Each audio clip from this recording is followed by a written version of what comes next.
Good evening, everyone. I'm Gary Byron. Welcome to Connecticut Conversations. We have a poet theme for our show this evening, welcoming our guest from the Connecticut Coalition of Poet Laureate, Ginny Lowe Connors. And we also have Connecticut Poet Laureate, Rennie McQuilkin. Good evening to both of you. Welcome. Thank you. It's wonderful to be here to have a chance to talk about the word. First of all, what is a poet? Let's start with that. What is a poet laureate? Either of you. Well, you're the state poet laureate. That's right. You answer that. It is a laureled position that requires me to travel the state and try to convince people that poetry is a joy and maybe a necessity in the times that we live in. Mm-hmm. And it's a delight to be in a position where I can do this with some authenticity. Sure. People think that I know what I'm talking about, so I begin to believe I do. I believe you do. I believe you talked about a second ago about, especially in the times that we're in. Is it true that the tougher times are for people, or in society in general, that people seem to gravitate more towards poetry? Is there truth to that? Or? It would seem after 9/11, Sure. a lot of people turned to poetry as a way, as a kind of a survival kit. Really? And I think that the times we live in have made poetry, again, a means of surviving, a necessity, not simply a luxury. We need it. William Carlos Williams said that it's difficult to get the news from poetry, but men die miserably. And he should have said people. Let's say that. People die miserably every day for lack of what is found there. Interesting. How profound. We are trying to make people's lives less miserable and perhaps their lives less a death. Add some sunshine in a more or less gloomy month and cold month of January. Indeed. Here. You said a moment ago also that you're trying to bring poetry to people's lives. Is that a challenge, or are people ready to accept poetry now in this day and age? Well, I think Ginny has brought poetry to people's lives, did that yesterday at a wonderful reading we both attended, and she can perhaps speak to that. I think that if people don't have preconceptions about poetry, they find they can relate to it really well. What are some of our earliest experiences? Nursery rhymes, the chants that kids have when they're playing games, it's all about the sound. Mm-hmm. And today, more than ever, I think there are a lot of people who love poetry. There are more people, it seems, writing it than ever before. Really? Oh, yes. There are many people who are writing poetry. For themselves or to get published? Yes and yes. I think first for themselves, because sometimes what a poem can do is it can clarify the chaos of everyday life. It kind of forces you to condense until you find that kernel of truth or illumination. And so when you're writing, it can help you sort out your thoughts. And when you're reading a poem, it can say things that you didn't have the words for, and that can feel really good. In other words, a feeling of self-expression, a sentiment of self-expression, pen to paper, is a great outlet. Yes, it is. For people. But then how would you differentiate a person who is writing poetry as opposed to a person who is just writing for self-expression into, say, something like a journal? I think poetry allows you to delve into the land, which is the land you dream in. Below the surface, it allows a way of getting in touch with a deeper part of yourself. And I think we surprise ourselves by what comes out of there and learn more about ourselves as we do from dreams. Really? You find the truth often in symbolic or terms, metaphorical terms in dreams, and I think poetry is very close to that. And you're both poets. I mean, your inspiration for poetry that you write, is that derived often from dreams, or do you actually set out with a purpose of, I'm going to write about this particular topic? You have to kind of get into a channel when you're writing, and your best writing of poetry is a little bit below the surface. It's a sort of intuitive, and words have different associations. They take you in directions that you might not have thought about. When you're editing and revising a poem, then you may go a little bit more with your logical brain. But when you're first writing, you're kind of writing from that level that's somewhat aware but not quite aware, that sort of dream feeling. So some people write best when they first get up in the morning, for instance. A different level of consciousness. Yeah, you're not quite with the world yet, but you're sort of interior. And some people write well late at night with the same type of thing happening. I think it's very much like sports. To be a good athlete, you have to be in control and out of control at the same time. You have to have that perfect balance between natural movement and thought movement. And poetry is very much that way. It's Interesting. And you also have to let it come to you and not try to direct it too much. And the poem is probably smarter than the poet. And so if you're not surprised at the end of the poem, something went wrong. Ginny, you said something about editing. Are you editing yourself? I mean, then would you not be editing your own thoughts at that moment of time? You're usually not on your first draft going to get a perfect poem. Okay, there's a craft to poetry. It's not just like you talked about writing in a journal. You might just kind of dump all your feelings out in a journal. Well, your feelings come out in your poetry too, but you want to find the right metaphor or the right sounds, the right rhythm, and so that takes usually multiple writes to get that to come out. You're with and this is your organization, the Connecticut Coalition of Poets Laureate. You said that very well. Oh, thank you very much. What is the mission of that organization?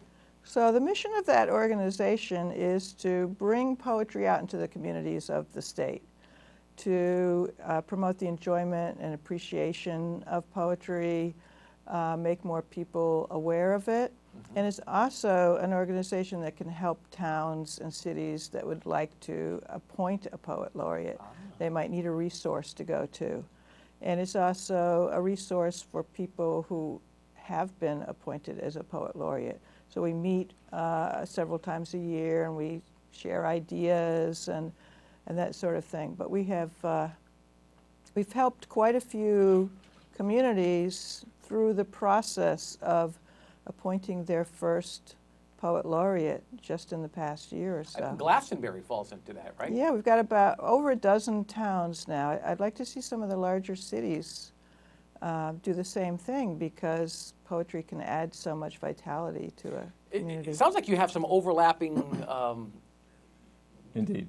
duties Yes. in your respective titles. Indeed, I'm the poet laureate of Simsbury as well as of the state. Wow. So I belong to Ginny's coalition naturally, and enjoy that. One of my thoughts is that as a spin-off of the coalition's work, that it would be dandy if the towns who have local access stations around the state each did what we've done in Simsbury, which is to promote poetry in programming that comes through the local access station. And we have one in Simsbury called Speaking of Poetry, like the devil. And we're in our 36th episode now. Wow, good and for you. I think it's a Is it wonderful weekly thing. or monthly? Or? It's monthly.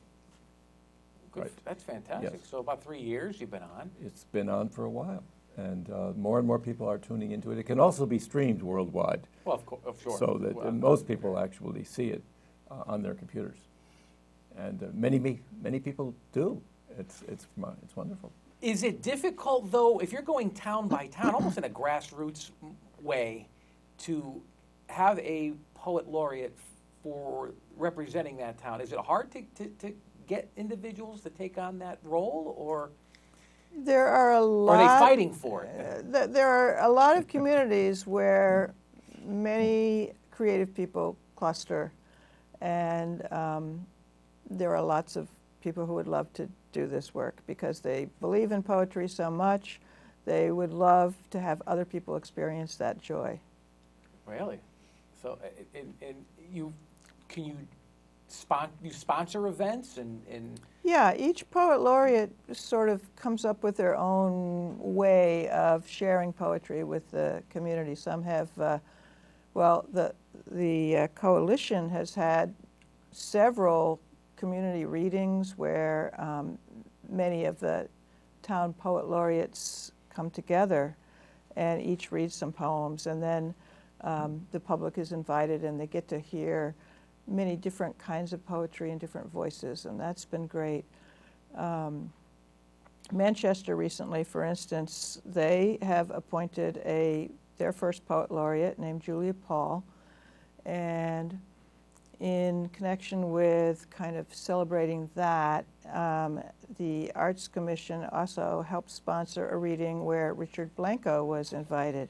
nice. So Richard Blanco did a reading, and you know, he was the one who, in President Obama's inauguration, he was the poet chosen to read there.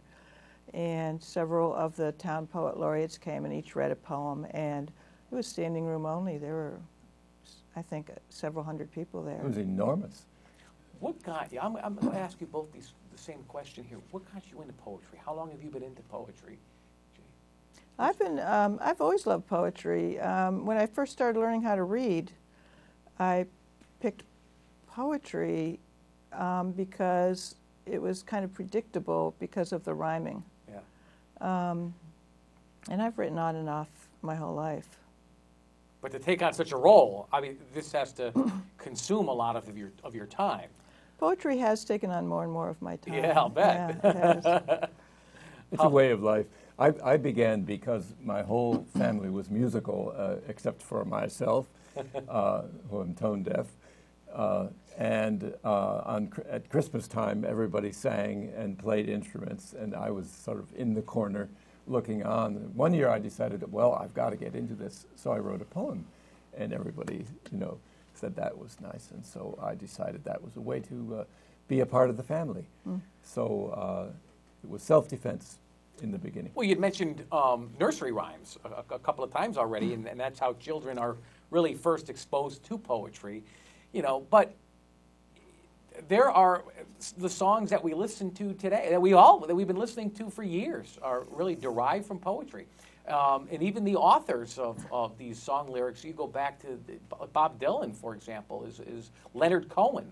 These are two individuals who are not so much known because they can sing quite well, Yes. with all due respect to them, of course, but it's their lyric Right. that really is what they're Yes. known for. And lyric poetry, of course, comes from the fact that poetry was always chanted to a lyre. And the early minstrels were singers, chanters. Yeah, not, right, Not right. speakers of poetry as much as singers of poetry.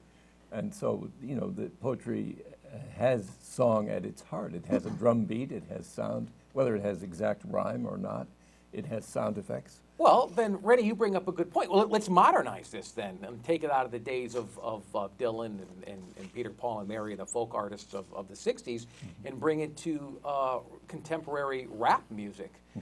Can that be considered poetry? It has a big focus on sound, on rhythm and on rhyme. And it has a message, so sure. And reggae. Yep.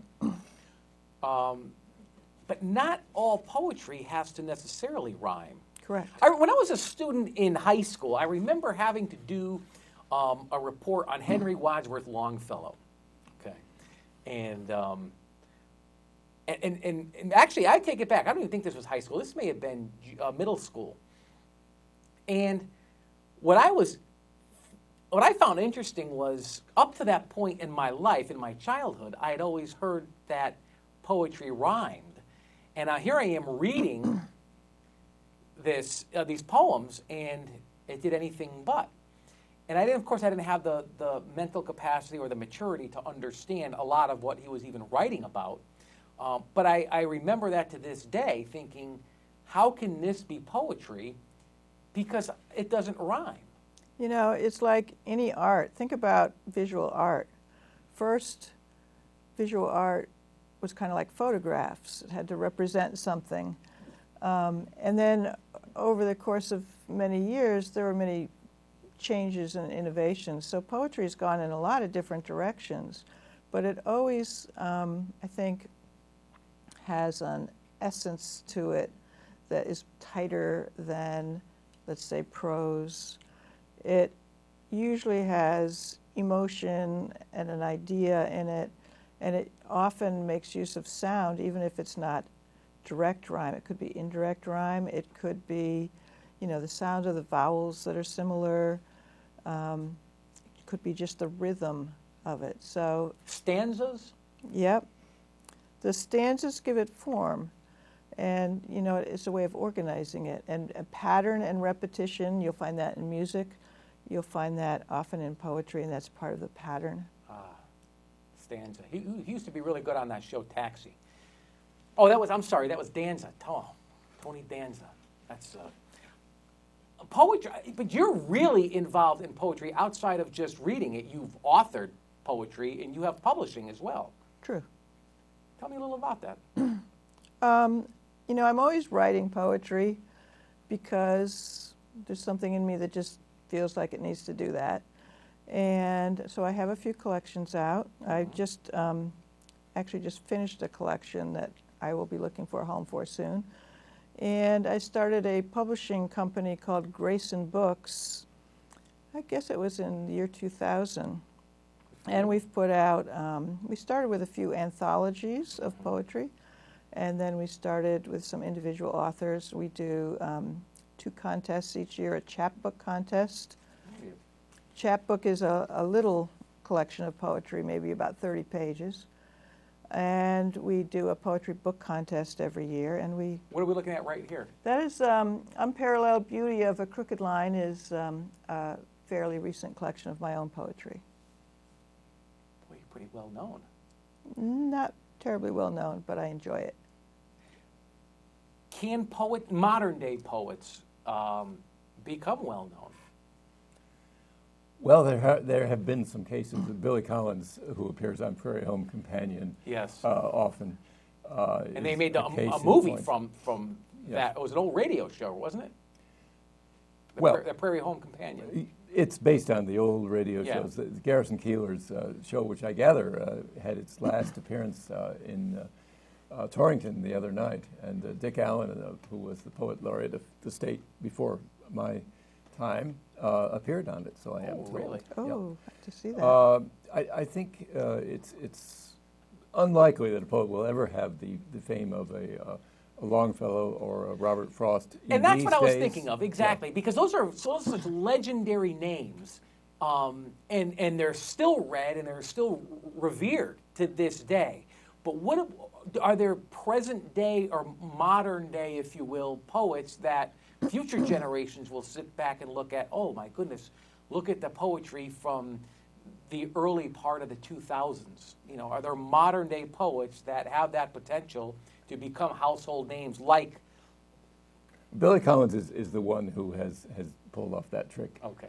Most of all recently. Mary Oliver's well known. Mary too. Oliver, indeed. But I think Henry Wadsworth Longfellow was the best-selling author of his day, more than Rudyard Kipling, more than Sir Walter Scott. Really? He sold more copies. He was the best-selling author of the world at that point. Robert Frost was carried by doughboys to Europe in small volumes that were given out by the government. Each doughboy went with a copy of Robert Frost. It's hard to imagine that happening now, except that there are veterans coming back from the Near East. Brian Turner, for instance, who's going to be reading at the Sunken Garden Poetry Festival in Farmington this summer, who have put war into poetry in ways that probably no one has done in quite a long time, since the Second World War. These are veteran poets who are making the agony of war, turning it into poetry. Brian Turner being an example, as I said. Interesting. You know, we spoke a little bit about your publishing, but you also have publishing as well. Antrim House. Tell me about that. Well, that book we just saw actually was an Antrim House book. Jenny and I worked together on that book. We now have, I think, a list of about 160 books. Wow. 125 authors, and they're now from all over the world. But they began with Connecticut authors, and that really is the essence of the press. I love producing poetry by people from the state, and trying to find ways of their promoting their poetry at readings and workshops and on television, in fact. Well, really? That local access station I mentioned. You have, I mean, you both have written poetry. Either one of you have poetry that you brought here today? I think we each have a Yeah, book. we each brought a book. Could I get you to offer some of that, or? Sure. Sure, you want to go ahead? Oh, this is great. Oh, what shall I read? Okay. How about I read Under the Porch? I don't know if that's my best one, but It's the one I like. okay. Under the Porch. So this will take us back to my childhood. Okay. And a lot of poetry comes from memory, modified slightly. Under the porch, in a drift of sawdust, shadows, and long strands of web, in the smell of damp, mineral-laden dirt, that toad hunched under our porch, fattened on what black dreams fell through the cracks. Daily we walked up the 3 steps, over the creaking board and into the house, knowing it was down there, forgetting it was down there. Into the soup went the ham bone. Mother stirred while little brother in his corner cried, his sobs carrying over the TV's cantata of bad news, canned laughter. Outside, the leaves turned red. My older brother crouched near me at the edge of the carport roof, considering our chances. You jump first, he ordered, and so I did. Khaki-colored grass rose up to greet me, and my brother followed. What choice did he have? After a hard rain, Toad squatted on the walk, his gnarly skin like cold and speckled with gravel, like cold sand and speckled with gravel. Evenings, his low croak traveled up through the floorboards and into the soles of my feet. As my mother watched the window turn into a dark mirror, and my father scraped a match, lit another Camel, coughed. That's Under the Porch. Wonderful. The vocabulary that is required to be a poet, I would think, must be vast. You know, sometimes the simplest words are the best because they have more emotion to them. So yeah, you have to have a lot of words to choose from, but Because you don't want to be repetitive. right, you don't want to be repetitive, but it's not always the multisyllabic words that are going to be effective in a poem. The more conversational, the better, I think. The simpler. Oh, I agree It's a gift wholeheartedly. to be simple. That's right. Yeah. That's right. But and the other piece of this puzzle would be a vivid imagination, because you're going back to your childhood in that. But I'm presuming that you wrote that as an adult. I wrote that as an adult, and the toad, you know, just kind of crept into the poem. I wasn't planning to write about a toad, but that toad became kind of the center of the poem. So when Rennie talked about no surprise for the writer, no surprise for the reader, it's not as effective a poem. I find that to be true, and the process of writing is still somewhat mysterious to me. Fascinating. Rennie, please, Sure. if you wouldn't mind. Love to. We're running out of time, so All I want to right. make sure we All right. get a good piece of yours in here. All right. Well, this is it's called Baptism, and it features a baptism in a very unlikely place, which will become clear, I hope. Baptism. Things keep going on the way they do, except that one day in the middle of nothing, they don't. I remember how hot it was, not a creak from the windmill, and the Fords our folks had come in steamed. We stood around. Our pockets were no place for hands, they said, and wouldn't let us in the dark of the barn or anywhere God wouldn't be, because the preacher was in the yard to baptize whoever he could in Tatum's water tank. 6 lined up. I envied them the cool of their gowns and the year or so they had on me, but not the way he dragged them under and kept them there so long they bucked like bullheads. Mostly I went along with the hymn book someone pushed at me, until he got to Ellen McGee, held her under, and didn't stop, thinking maybe anything that pretty was bound for goings-on. I was ready for something like the cat I had tried to drown and failed, when up she came as sweet and stood for a spell at the edge of the tank, at home in the sky, and her gown, wet through, was true to her, and her face was where the sun had been. Uh-huh. It reads like a story. Yeah. I like narrative poetry. Yeah. I like a book that tells a story. Well, I like yours a did poem. as well, but Yeah. so Indeed. these could easily, a lot of these poems can easily be made into books, could they not? Yeah, a lot of them do tell a story. Yeah. It's and I believe a book should be that way. That one poem should lead into another, and that you should read the poems as you would a narrative. It's a different kind of narrative, but I love a poem that pulls you forward with its story, and a book that pulls you forward. And maybe connects to the next poem. Yeah. in That the- would, in that the- ideally, the that would be nice, connections yes. are important. I don't like poetry that is random, where one thing is not connected to another, which is very au courant. Yeah. But I rather prefer one thing leading into another thing. I'm running out of time. I really want to hear quickly about the Sunken Garden Poetry Festival. Well, it has been going on for 24 years. Next year will be the 25th. And it has featured poets, the most renowned poets really in the country, as well as Connecticut poets and some lesser known poets. They've Galway Connell, Donald Hall, Stanley Kunitz, all the great names of New England poetry in particular have been there.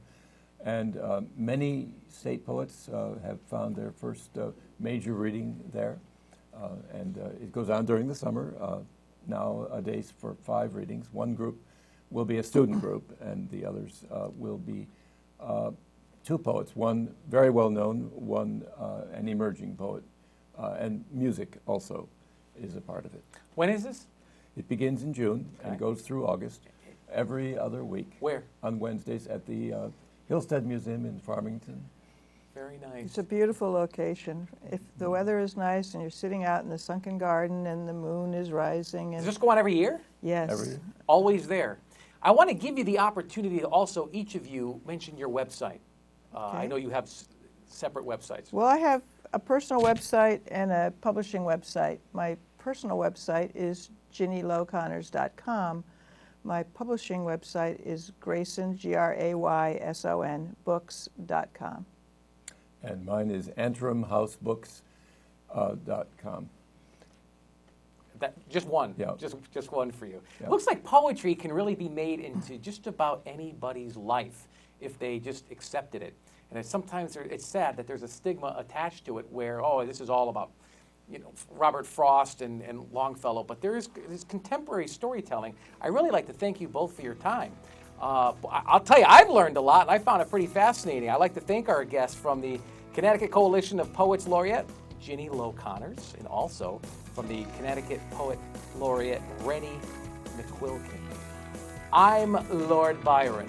Thank you so much for spending your time with me for Connecticut Conversations. Until next time, everybody, Happy New Year! And we'll see you next month. Good night.